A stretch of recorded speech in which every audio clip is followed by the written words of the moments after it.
Welcome. Today, I want to present you a set of fallacies or logical errors that may hinder the quality of your academic text. This webinar will be focused on what is known as formal fallacy. There will be another webinar to talk about informal fallacies that by no means are less important or frequent than the former ones. The decision of splitting fallacies into two webinars was caused by the large number of fallacies that may cause you trouble. I hope this webinar fosters your interest in avoiding them and that you also register for the next one. As usual, let's begin presenting a relevant quote. This one, expressed by Immanuel Kant, illustrates the elusive nature of fallacies. He stated that we have more opportunities to detect them when they are written in a very specific way. Otherwise, we can infer they are camouflaged within language, and that fact demands language knowledge and especially knowledge about fallacies to detect and avoid them. That's what we are here for. To do it, I have set up this agenda that, as I said at the beginning, is focused on formal fallacies. I want to point out that the logic terminology has been limited to the minimum necessary so you do not feel more overwhelmed than the topic implies.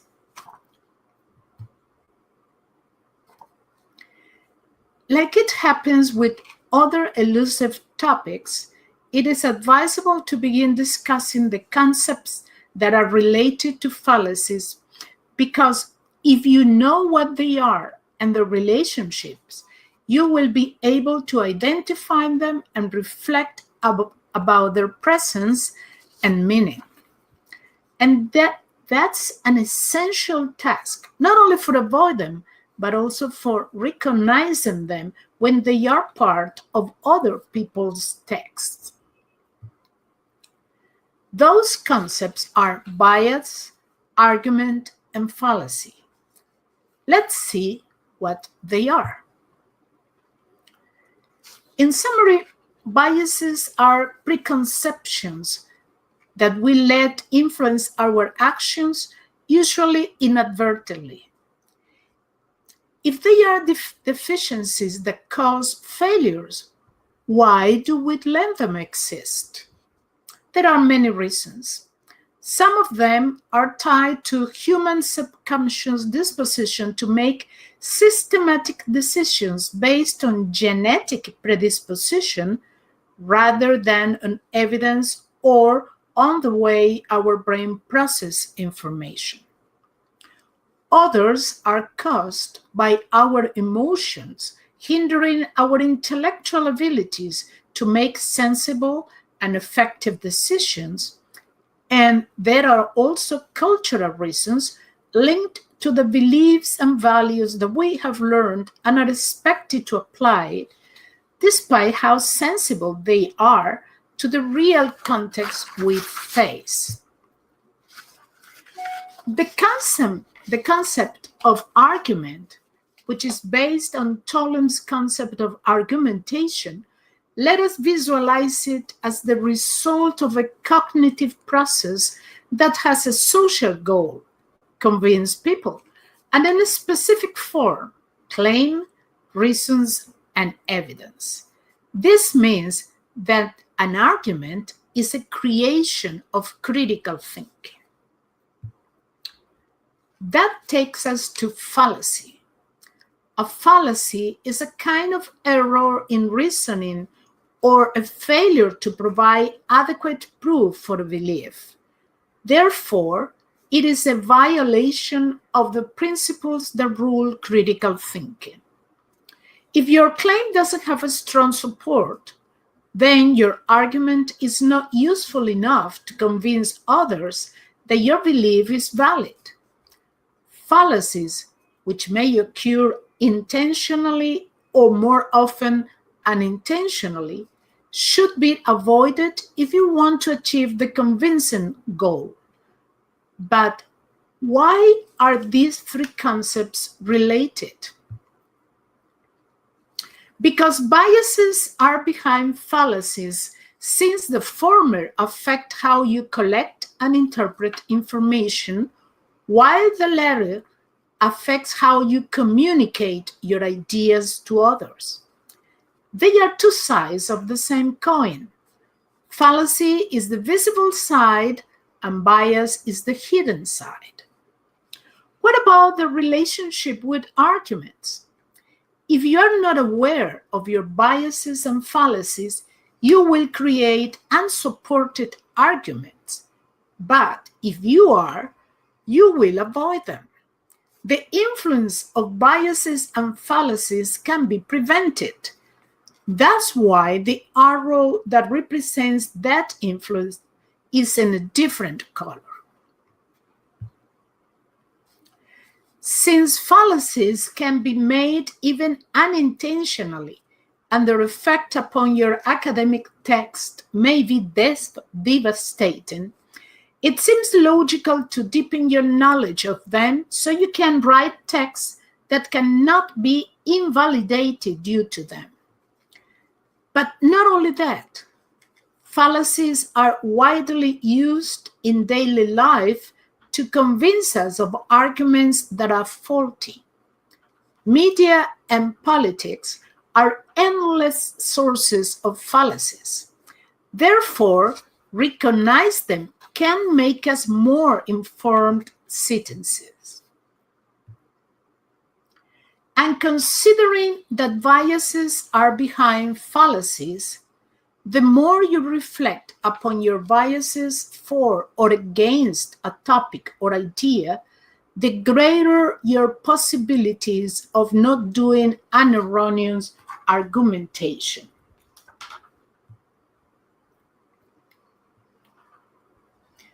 But how can you avoid writing fallacies?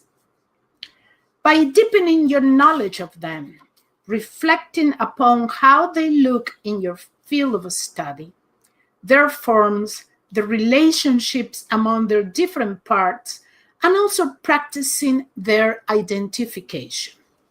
This webinar was designed to give you some input information to perform those tasks. The examples of fallacies I will present are more related to daily topics rather than academic ones. And you may ask, why? Hi, Annalie. Because the effectiveness of the application of what you learned today depends on how much you can apprehend the essence of the fallacy. It's another case of you cannot write what you cannot understand. And to get that essential knowledge, simpler topics are more suitable than complex academic ones. However, I will provide you some exercises that are academic. Basically speaking, there are two types of logical fallacies, two kinds of reasoning tricks or illusions. Former fallacies are deductively invalid arguments that have logic errors in which the way to derive conclusions is wrong from the logic point of view. They illustrate a pattern of reasoning which has a mistake in its logical structure. Informal fallacies, on the other hand, are wrong for a very straightforward, simple reason. Some of the premises are wrong, though it may not seem so on the surface. They do one of two things. A, don't mention an additional premise which is sometimes clearly wrong, or make unclear that one of the mentioned premises is directly wrong. They will be explained in another webinar. The taxonomy I will present corresponds to Curtin's 2018, and I also used Bennett 2013 to develop this webinar. Of course, no taxonomy is complete, so take this one as an introduction to the topic, and please be aware that the fallacies in this taxonomy are basic for understanding and identifying others more complex and common in research. The first category of formal fallacies in this taxonomy is propositional fallacies. In logic, a proposition or statement is a sentence that is either true or false. Oh, sorry, Annalene, that you don't have sound. I don't know if Adrian is listening to me.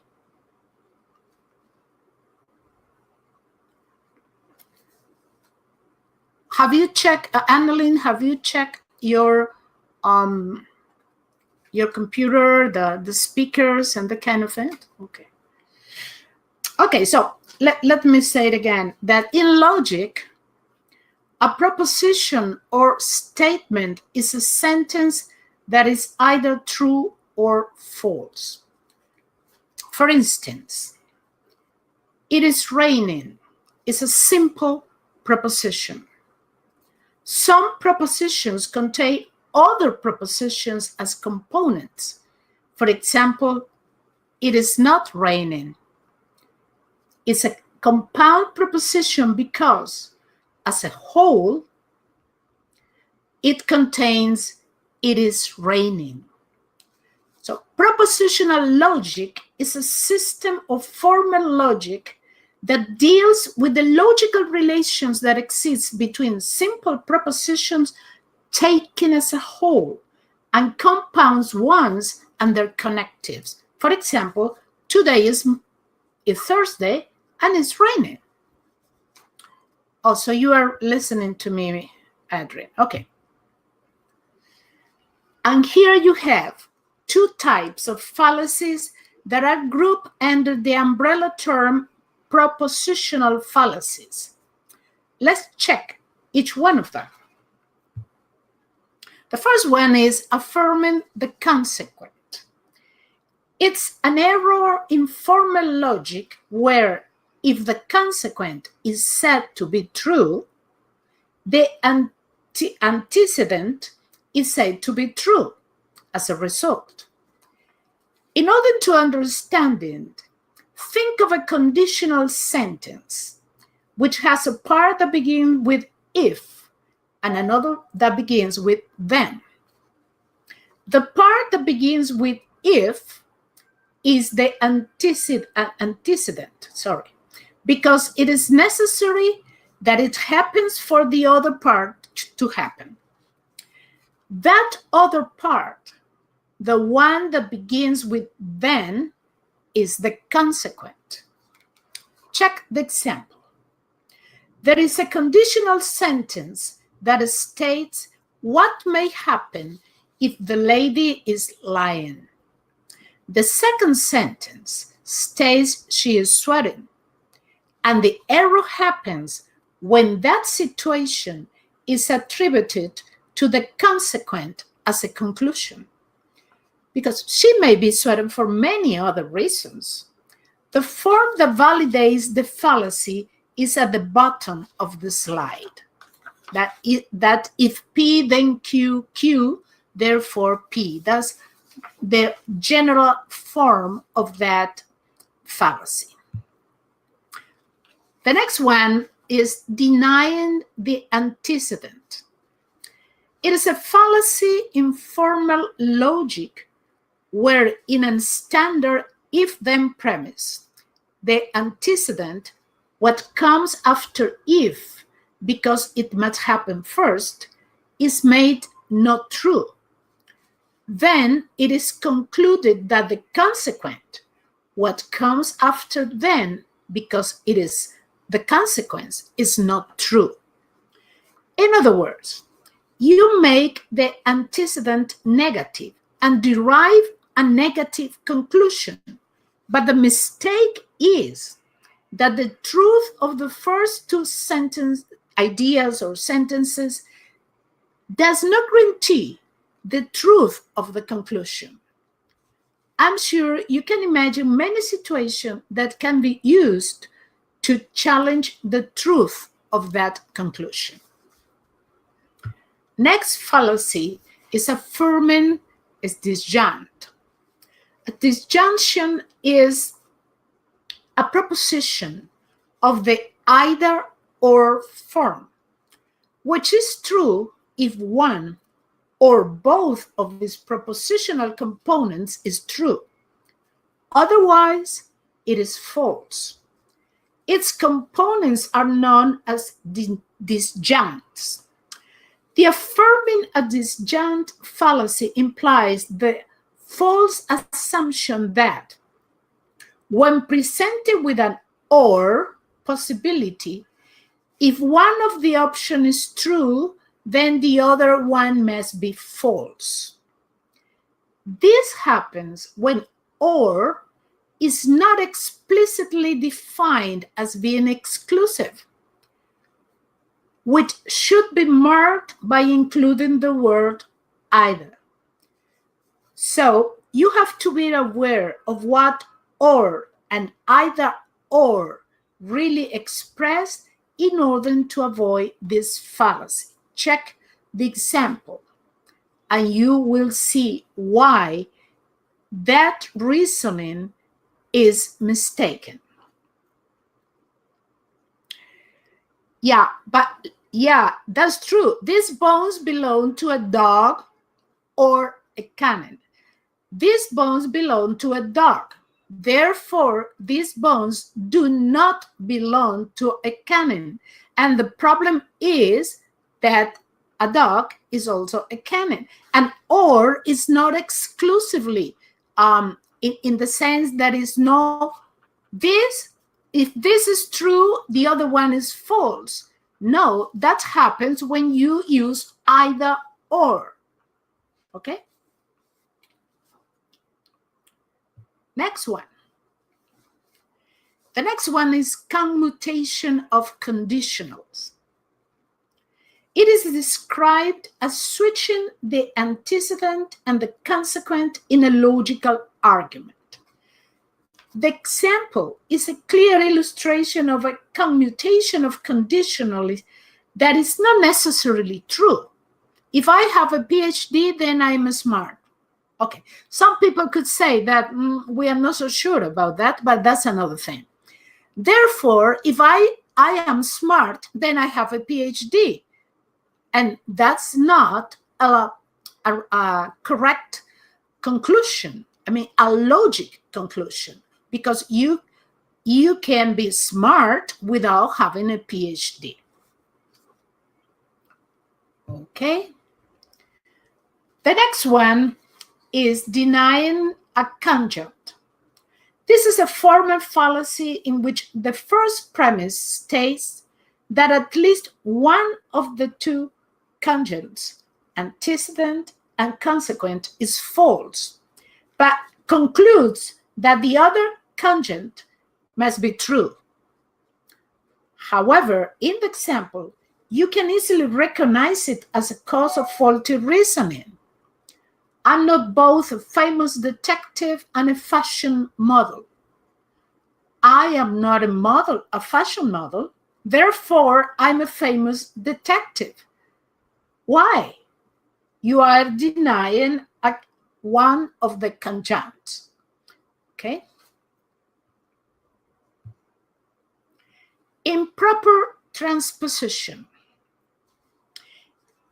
Let's see what a proper transposition is. In a proper transposition, the antecedent and consequent of the conditional premise or sentence are switched and negated in the conclusion.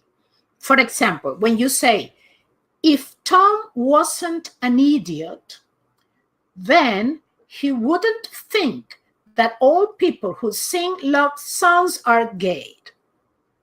I changed the verbs to reflect the correct conditional structure. But in this case, we have an improper transposition because it's an attempted transposition done incorrectly, specifically because the antecedent and consequent are negated but not switched, as you can see in the example.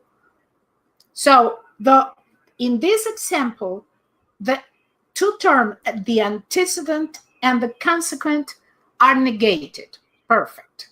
Okay. Then he's not, but then they are not switched, so they don't comply with the logic rule that says if you switched, you also negate.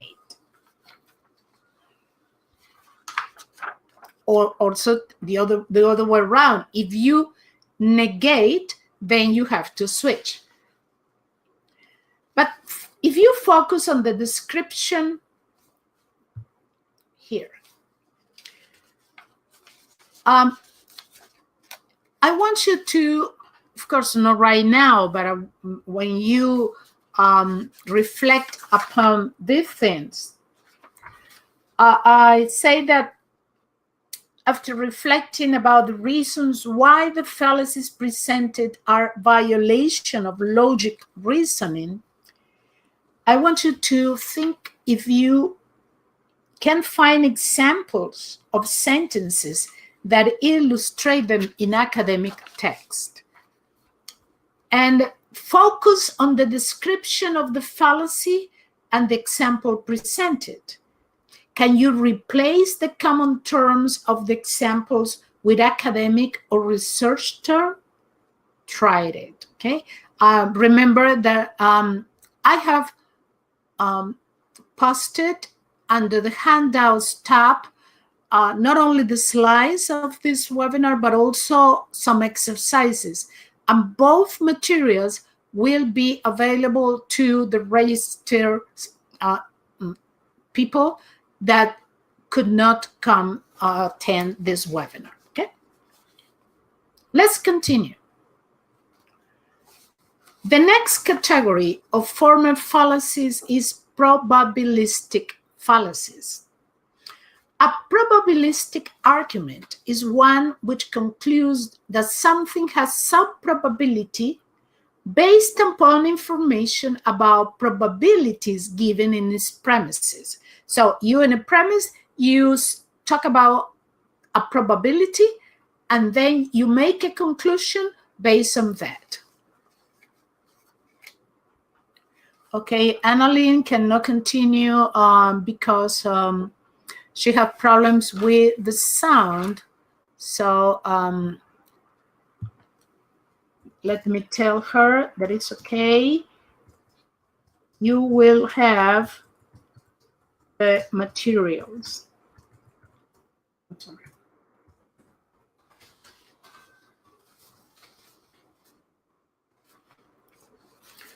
Okay, so let's continue.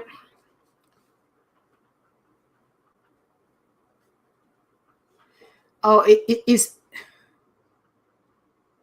Yeah.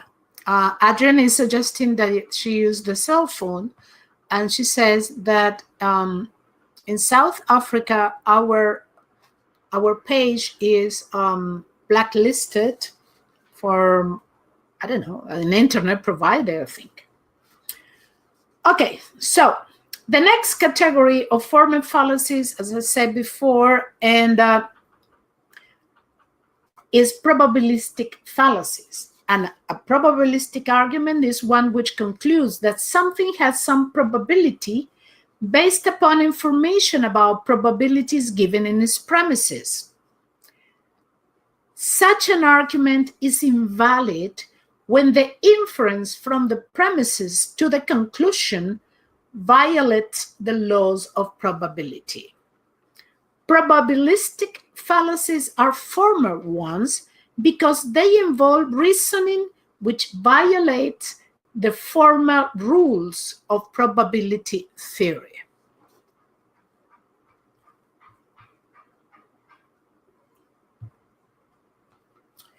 These are the probabilistic fallacies I will talk about today.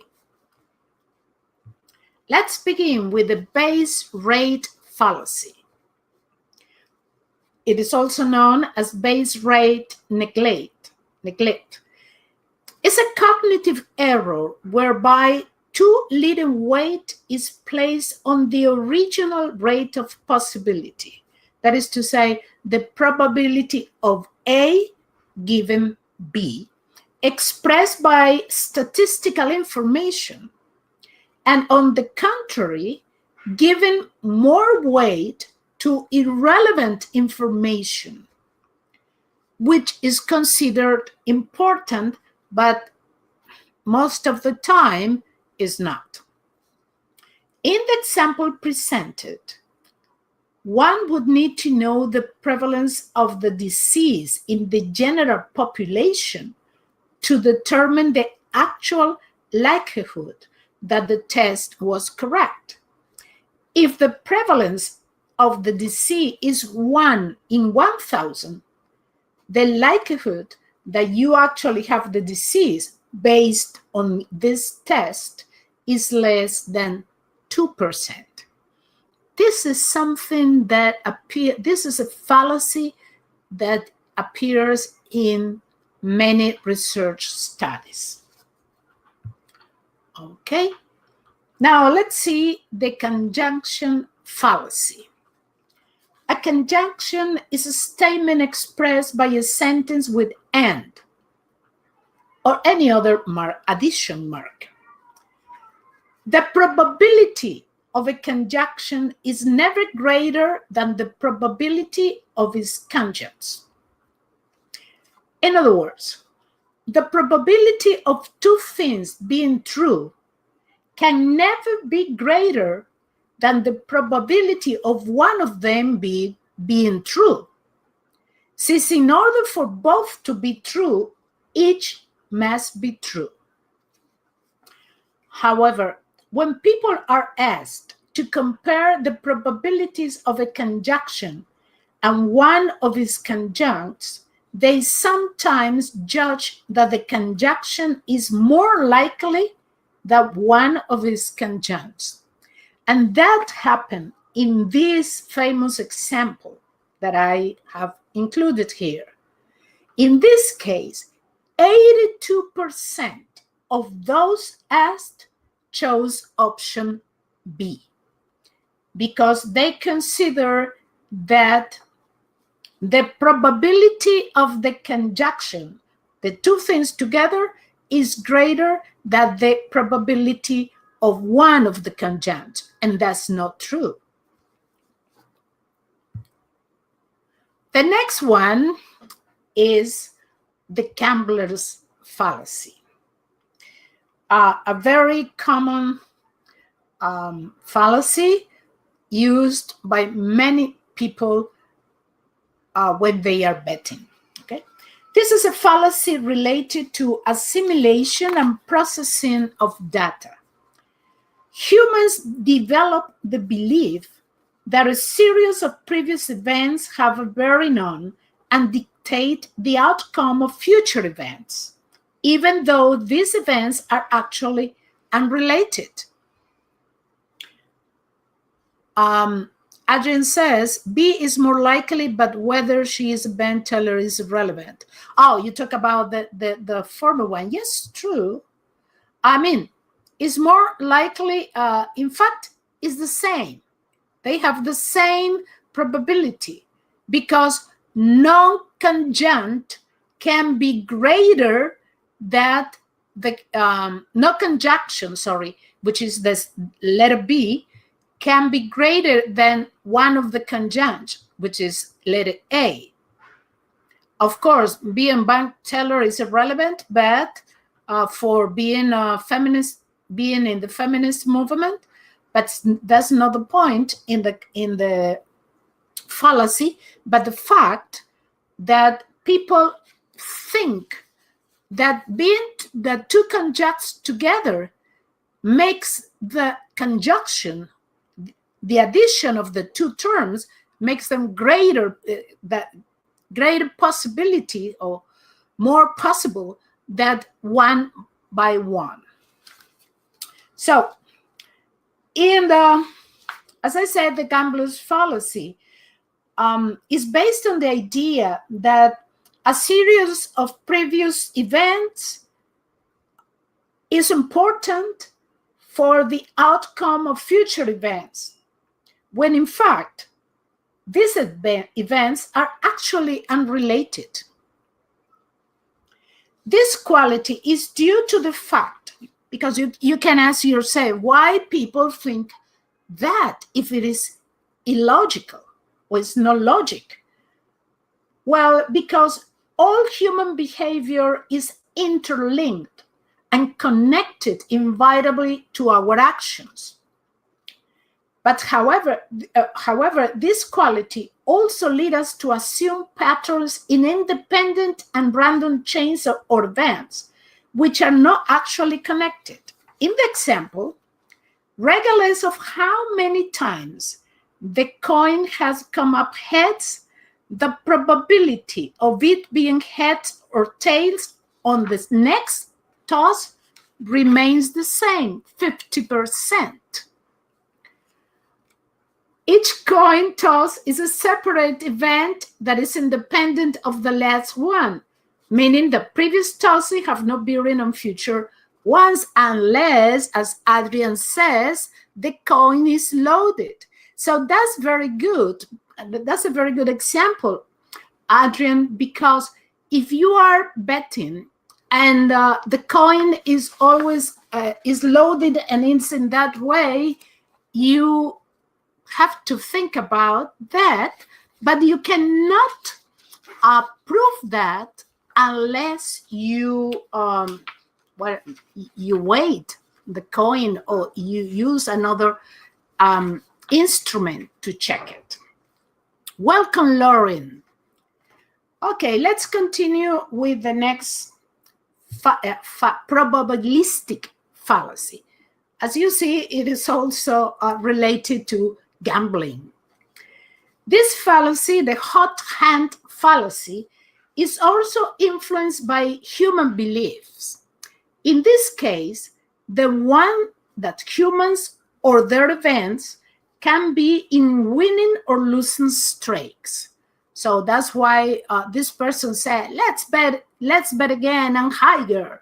We are hot. Let's see how long this streak will last. I'm afraid that it will not last too long. Okay. Once again, the mistake is not to accept statistical independence and believe that their streaks are caused by something more than pure probability. Yes, Adrian, that's gambler psychology. Absolutely. Okay. And now we have the last of the probabilistic fallacies that I'm going to present today. It's not the, please be aware that these are not the only ones, but I think that they can illustrate you, give you a good idea of what a probabilistic fallacy is, especially because when you are doing research studies, you have to work with a statistic, and these kinds of fallacies can hinder your conclusions, okay? So, when reasoning inductively, in other words, from particular to general, chances of a false conclusion from true premises exist. You can have true premises and you can get to a false conclusion. Because of that, the concept of confidence level is applied in statistics. For example, if a confidence level is 95%, it means that it is possible that 1 out of 20 similar studies, in other words, 5%, will have a false comparison. Such a fact becomes a fallacy if that false comparison is considered a significant conclusion. rather than a statistical probability. And this fallacy is very common in research studies, okay? Because there is always the possibility that you get to a false comparison. No problem with that. The problem is when you consider that false comparison a significant conclusion rather than what it is, a statistical probability. So I invite you to reflect upon the probabilistic fallacies, which are a cause of invalidating many research studies. Can you identify them in your field of study? That's something to work with, okay? And remember the exercises. Oh, Adrian says that is like amplifying what we find to be in our favor. Yes, it is on that line of thought. Check the exercises and you will see a very clear example of that. Okay, so the third category of formal fallacies is perhaps the oldest one, syllogistic fallacies. Okay, sorry if I have some problems with some pronunciation, because these are difficult words to pronounce for a non-native English speaker, okay? But I'll do my best. So let's see that a categorical syllogism is a type of reasoning in which a conclusion is derived from two premises, a major premise and a minor one. And each one of those terms is used twice. I mean, that's the general rule and the general characteristic for a syllogism. And by the way, the word premise is accepted with two spellings. It could be M-I-C-E or it could be M-I-S-S.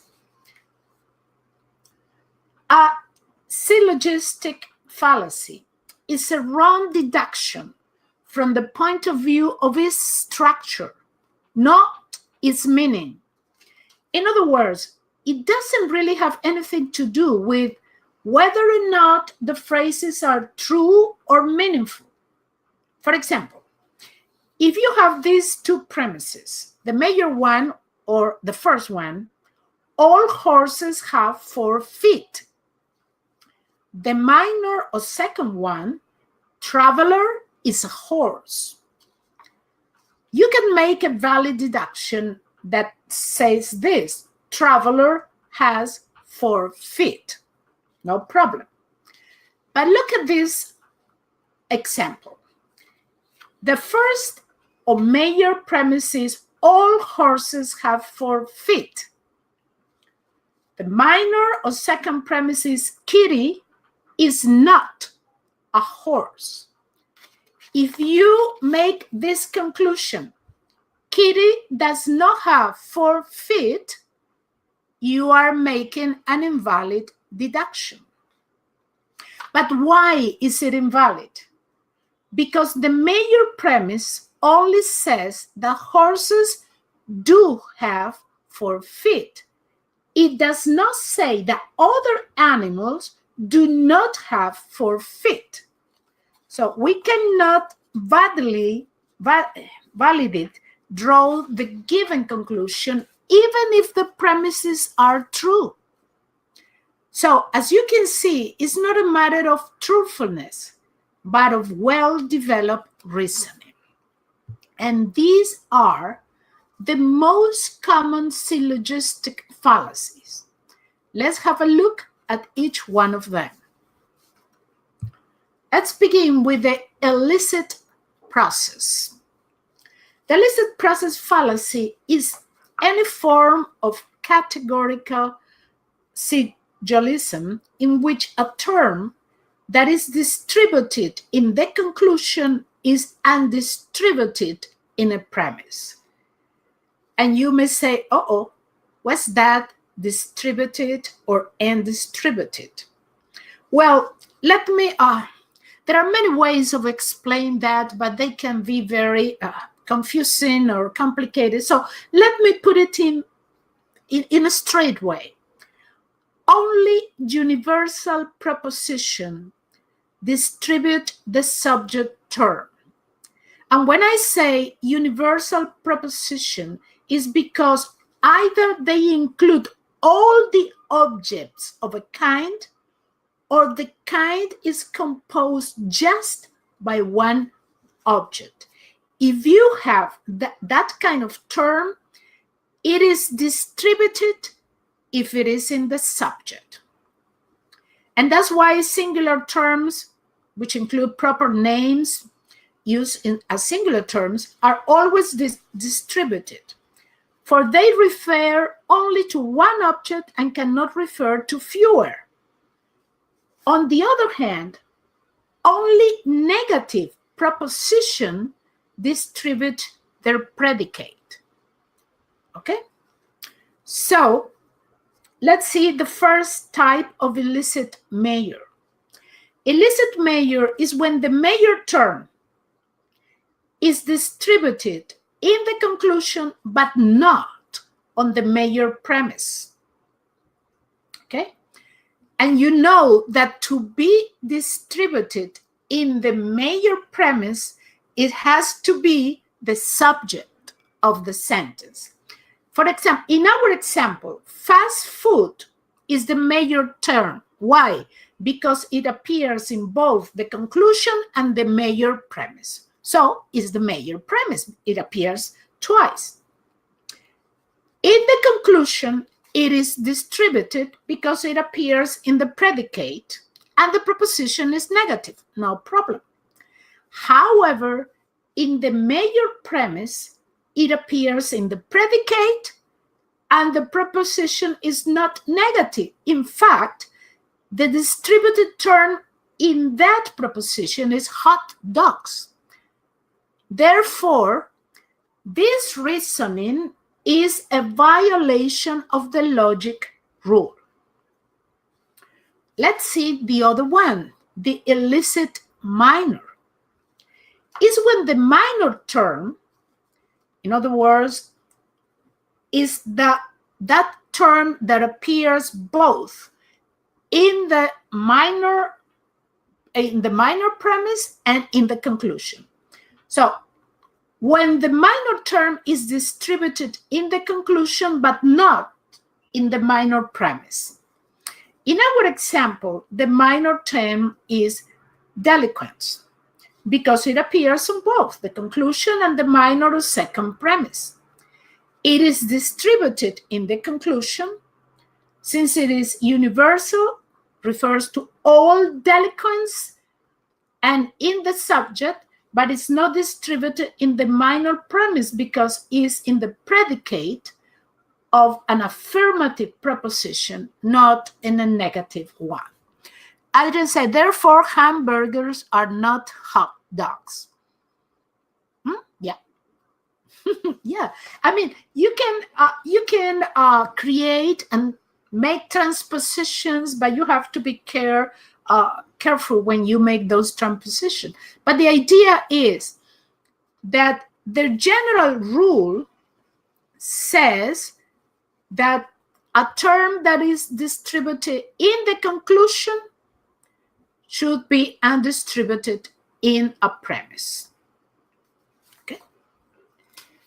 Okay. I mean, I know that the things require read it again, listen to them again, and reflect upon them. But if you can grasp the essence of each one of these fallacies, you will be able to identify them when other people are using them to convince you, and you will be able to avoid them when you are trying to convince other people. Okay. Now, here we have a categorical syllogism with two negative premises and a false conclusion. So it has two negative premises, and the conclusion is false because it violates the logic rule that at least one premise should be affirmative. You have two negative premises and also a negative conclusion. What is the affirmative premise that is required to be a valid syllogism? Okay. Now let's see the affirmative conclusion from a negative premise. In this case, the conclusion is obviously not valid, although both premises are true. And you may ask why? Because this is a categorical syllogism where we have one or more negative premises. No, that is to say, no people and no senior citizens. And we are attempting to draw a positive, an affirmative conclusion, all people. But we cannot do that without having at least one affirmative premise. Okay? This is to a certain extent, it is similar, right? Negative conclusion from affirmative premises. Inferring a negative conclusion in a syllogistic argument that has not negative premises is a formal fallacy of categorical syllogism. That means this fallacy applies only to categorical syllogism and cannot be necessarily generalized to other systems of logic. Remember that we are talking about a specific kind of fallacies that are based on syllogism. Therefore, we are working with a special kind of logic. In the example, the conclusion might be true, but we don't have the information we need to conclude logically that some bakers are not sports fans. This argument is invalid. The reasoning is invalid. Thus, as a formal argument, it is fallacious. Okay? When you say all boys are sport fans, no problem. Some bakers are boys, no problem. Therefore, some bakers are not sports fans. Hey, wait a minute. That conclusion can be true or might be true. But the problem is that you don't have any information, strong information in the premises to get to that conclusion. And we get to the four-term fallacy. All categorical syllogisms are arguments with exactly three terms. Therefore, an argument with four terms is not, in fact, a categorical syllogism, and consequently should be considered a formal fallacy. This is a kind of fallacy that is intimately related to meaning, to a language element, meaning.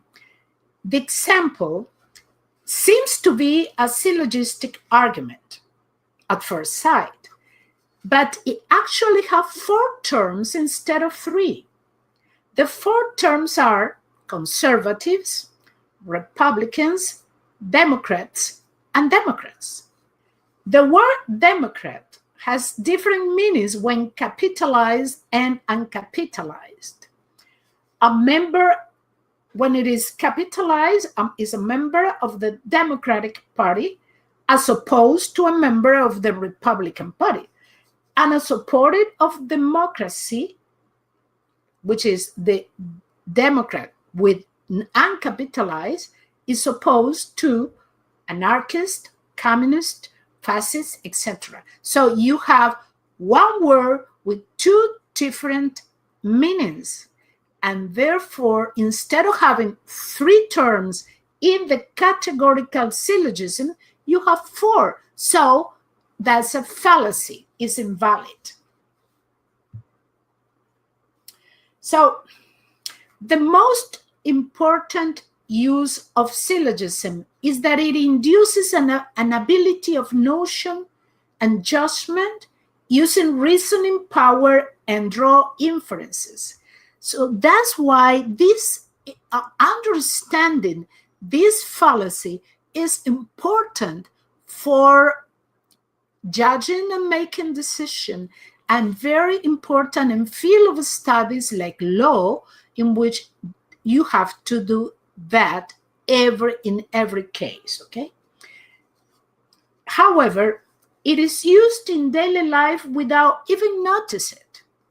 We often use some verified facts to draw an inference and then use syllogism to draw a conclusion from this inference along with other verified facts. For example, when a child starts growing up, he is told that he should not consume something that is bad for his health. Later in his life, when he is told that smoking and drinking are bad for his health, he automatically draws the inference that he should not drink or smoke. So we frequently use syllogism without knowing it. But if you can be aware of its use, you will be more successful. Adrian, you say that one could be a conservative. Oh, yes, we can. We can be a conservative Democrat, of course. So I say sometimes we're unable to identify that we have actually used syllogisms. Can you think of syllogistic fallacies in your field of study? Reflect upon that, okay? Now it's time for quantificational fallacies. They belong to the quantificational logic, which is an extension of propositional logic, okay? It's not absolutely propositional logic, but it's an extension of it. And these fallacies are violations to the feature of that kind of logic. The notion of quantification involved in quantificational logic is not usually numerical, but typically limited to all, none, and some. So when you use those terms, all, none, and some, you are dealing to a certain extent to quantificational logic instead of propositional logic only. And these are the types of quantificational fallacies I will present today. Let's begin with the existential fallacy.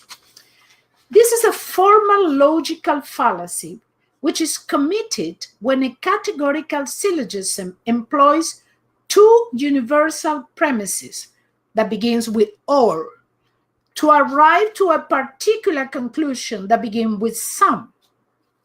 Look, all babysitters have pimples. All babysitter club members are babysitters. Therefore, some babysitter club members have pimples. Wait a minute.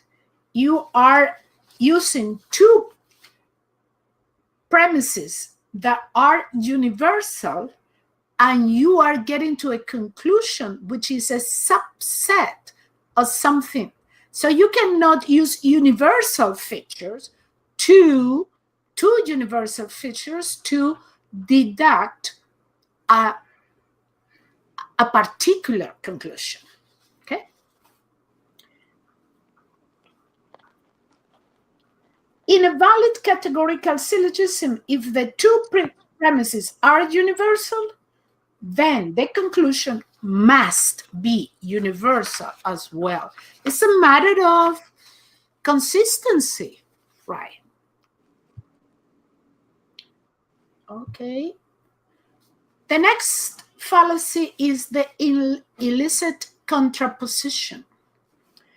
The illicit contraposition is a form of fallacy where switching the subject and predicate terms of a categorical proposition and then negating each results in an invalid argument form. By using the word some, we are not asserting that there are definitely some that are not. In the example, just by saying that some humans are mortal, we automatically are saying that there are others who are not mortal. Therefore, our conclusion is supposing a group of humans that does not exist. Consequently, it is fallacious. Okay, the next fallacy is the illicit conversion that occurs if the terms of the premise are switched in the conclusion when the premise uses the terms all or some not, as you can clearly see it in the example presented. All beautiful things are things that we like, therefore all things that we like are beautiful things. Okay? Some dogs are not pets, therefore some pets are not dogs. So what you're doing there is that you are switching the terms in the conclusion when the premises uses the terms all and some not. Adrian said that some humans are mortal biologically. Okay, you say so. All right, the next one is this is nice. Some are not. The fallacy of some are not is a mistake of confusing logical implication and conversational implicature. By thinking that statements with the phrase some are logically imply some are not statements, when the some are statement only implicate the latter conversationally, not logically. To understand the nature of this fallacy, one needs to know the difference between logical implication and conversational implicature. Implication is a relation between sentences that are true or false. That's implication. While implicature, on the other hand, is a relation between the fact that someone makes both a statement and a proposition. So it's not in the terms of this sentence is true or false, but in the terms of the meaning of that there is a statement and a proposition that are done simultaneously. So, after reflecting upon the quantificational fallacies, are you able to identify them in your field of study? Think about that. And we get to the last group.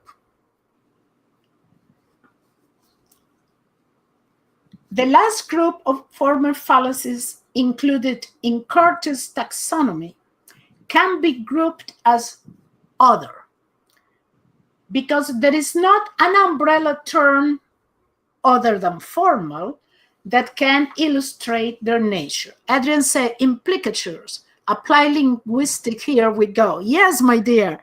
That's the interesting thing about fallacy, and that's why I say at the beginning that understanding fallacies requires two types of knowledge: knowledge of language and knowledge of logic. Okay? And that's why they are so important in academic writing and also in research, because they they require two types of knowledge that are intimately related. Okay, so these are the former fallacies included in this group. Let's begin with the bad reasons fallacies. This fallacy supposes that it's not possible to give a bad reason for a correct conclusion. Okay? However, it is always possible to give a bad argument for a true statement. And that doesn't mean that a good argument for it cannot be found. In the example, it is true that dogs do not fly, but it is not because they are afraid of heights. Okay? So you are getting to a valid conclusion, but using bad reasons. In some cases, such as legal trials, where there is a presumption in favor of one side and a corresponding burden of proof on the other, it is legitimate to reason that a proposition is false if all the reasons given for it are bad. However, it would still be fallacious to conclude that the proposition is false just because one argument for it is bad, unless it is the only possible argument. Okay? Similarly, sorry for laughing, but Adrienne says that she's afraid of heights and therefore she is a dog. Good. So, similarly, when dealing with implausible, let me, wait a minute. Okay. Similarly, when dealing with implausible claims that are hypothetically false, it is not fallacious to reject such a claim when the evidence offered for it fails to meet the burden of proof. For example, conspiracy theories and pseudoscientific claims are highly improbable, and the burden of proof is on their proponents. Yet, the evidence offered by such proponents is often weak or not existent, which is why it is not wrong to reject their theories. So it's a matter of bad reasons to support conclusions. The next one is the model scope fallacy. I found a cartoon which is a clear example of this fallacy in research. It is also known as fallacy of necessity. This fallacy changes the probability possibility from premises to conclusion. So some propositions are necessarily true, false, and others are possibly true, false. And this fallacy emerges from confusing the scope of what is actually necessary or possible. In the example that we have there, if George is president, then he must be 35 years old or older. The word must in the second statement covers the whole condition of your president, not just the age of the specific president. Once again, meaning of the word. However, there is no condition in which someone necessarily is at a certain age. Let me give you a more accurately expressed sentence for this, and you will see why this way, the way that is on the slide, is a fallacy, is wrong. What about if you say it must be the case that If George is president, then he is 35 or older. Okay? So it's a matter of confusing what is probable or possible with what is absolute, is true, is actually true or false. And we get to the last fallacy that I'm going to present today, the masked man fallacy. Yes, Adrian, being 35 old is a prerequisite, not a premise. And the thing is that when you use the word masked, then you are implying the necessity that something has to be that way. And then when you say must, you're saying that he must be in that 35 years old. But nobody is necessarily have to be necessary in a specific age. He can be 45. Okay, so the masked man fallacy is a formal logical fallacy, and that means that its reasoning is invalid by a mistake in its logic. Specifically, this error lies in the fact that if two entities have the exact same properties, then they are identical. However, what people know about an entity is not considered a property of that entity. Simply put, this means that even if character A and character B are the same person, the fact that we know different things about each character means that we cannot freely substitute one for the other. I know my father.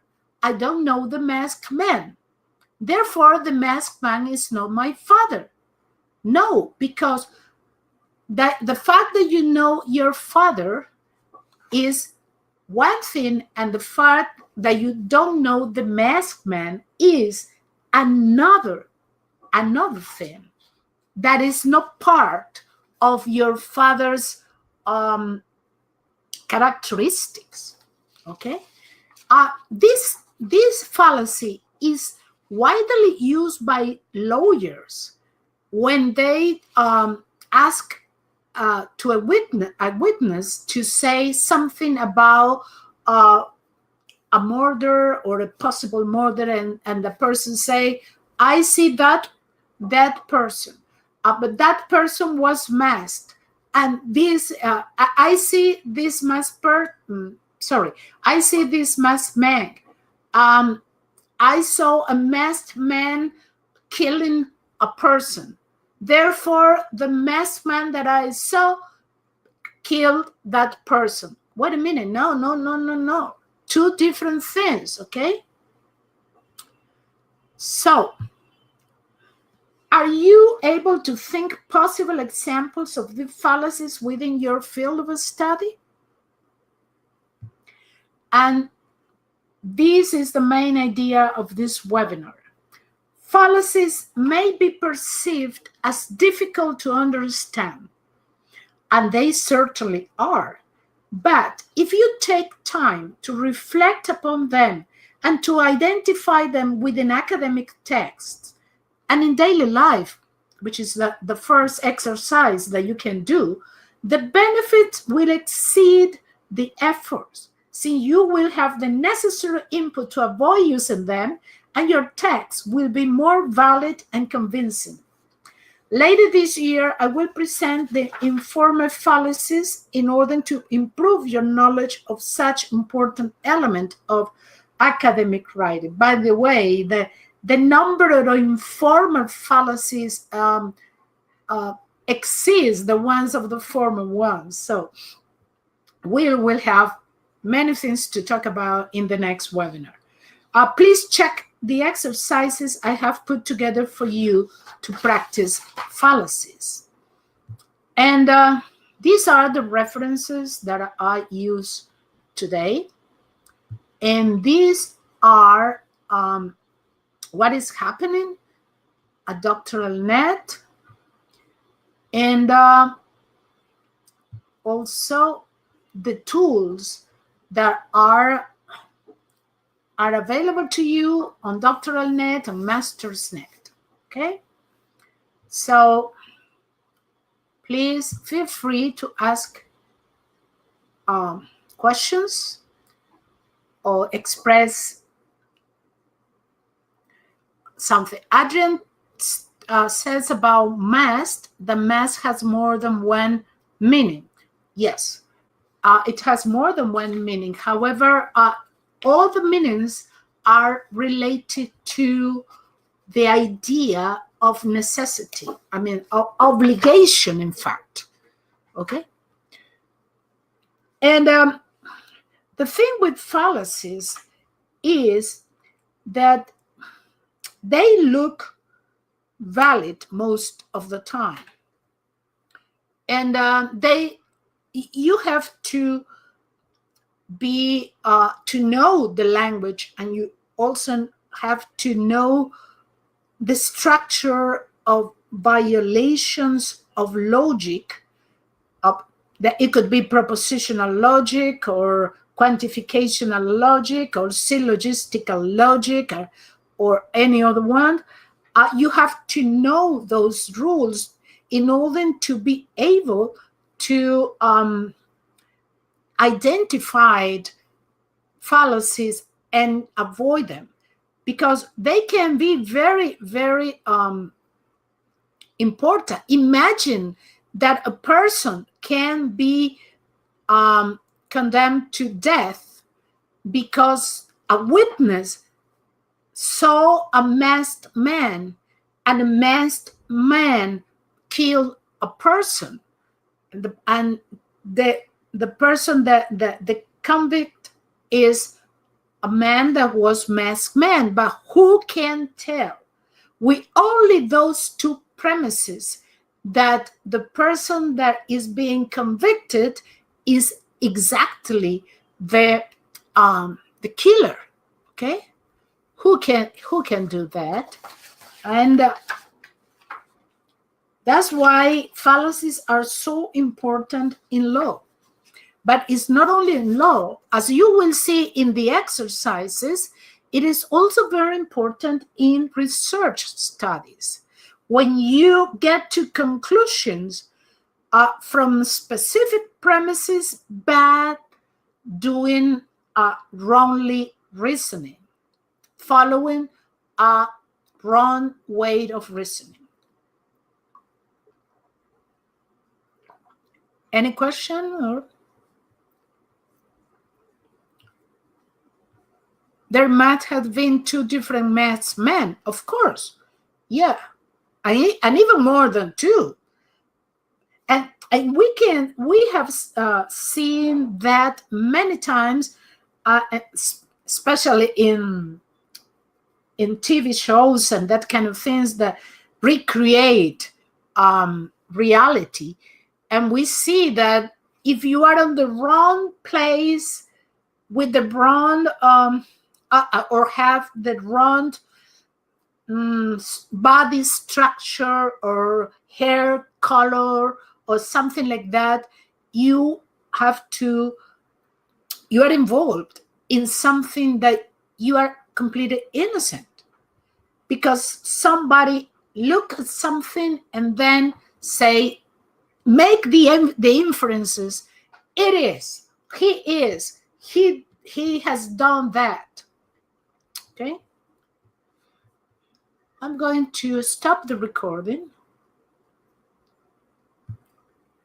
Thank you for registering in this webinar, and